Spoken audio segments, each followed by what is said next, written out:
سر کے بال اگر سامنے سے سفید ہونا شروع ہوں تو یہ برکت اور خوش نصیبی کی علامت ہے۔ اگر دائیں اور بائیں جانب سے شروع ہوں تو یہ سخاوت کی نشانی ہے، اور اگر پیچھے سے سفید ہونا شروع ہوں تو یہ بدبختی کی علامت ہے۔ حضرت محمد صلی اللہ علیہ وسلم نے فرمایا کہ بستر پر جاؤ تو آیت الکرسی پڑھ لیا کرو، اللہ تعالیٰ کی طرف سے تمہارا ایک حفاظت کرنے والا مسلسل تمہارے ساتھ رہے گا اور کوئی شیطان صبح تک تمہارے پاس نہیں آئے گا۔ حضرت محمد صلی اللہ علیہ وسلم نے فرمایا، ایک فرشتہ ہر نماز کے وقت پکارتا ہے، اے لوگو، جو آگ تم نے لگائی ہے اس کو نماز پڑھ کے بجھاؤ۔ رسول صلی اللہ علیہ وسلم نے ارشاد فرمایا کہ خوشی ہو اس کو جس نے مجھے دیکھا اور مجھ پہ ایمان لے آیا، اور 7 مرتبہ خوشی ہو اس کو جس نے نہ دیکھا اور مجھ پہ ایمان لے آیا۔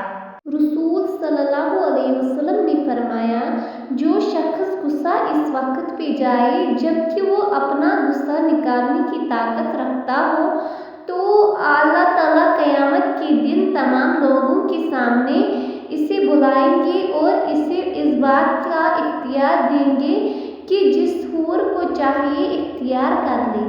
رسول صلی اللہ علیہ وسلم نے فرمایا، ہر دن صبح 2 فرشتے اترتے ہیں، اس میں سے ایک دعا کرتے ہوئے کہتا ہے، اے اللہ، خرچ کرنے والے کو بہتر بدل عطا فرما، اور دوسرا التجا کرتا ہے، اے اللہ، جو خرچ نہ کرے اس کا مال تلف فرما دے۔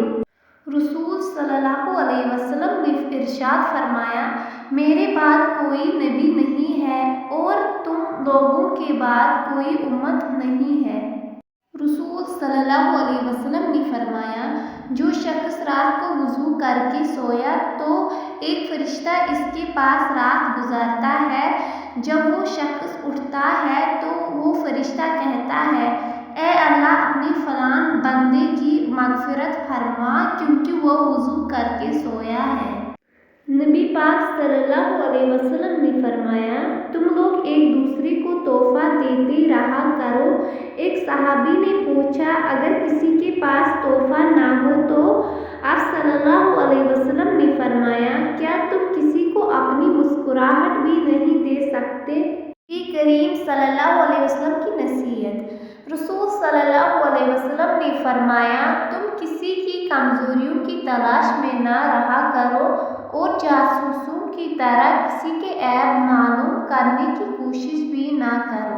رسول صلی اللہ علیہ وسلم نے فرمایا، تم میں سے کوئی شخص نماز کے بعد اپنی جگہ پر بیٹھا رہے تو فرشتہ اس وقت تک اس کے لیے مغفرت کی دعا کرتے ہیں جب تک اس کا وضو نہ ٹوٹ جائے۔ فرشتے یہ دعا دیتے ہیں، اے اللہ، تو اس بندے کو معاف کر دے، اے اللہ، تو اس بندے پر رحم فرما۔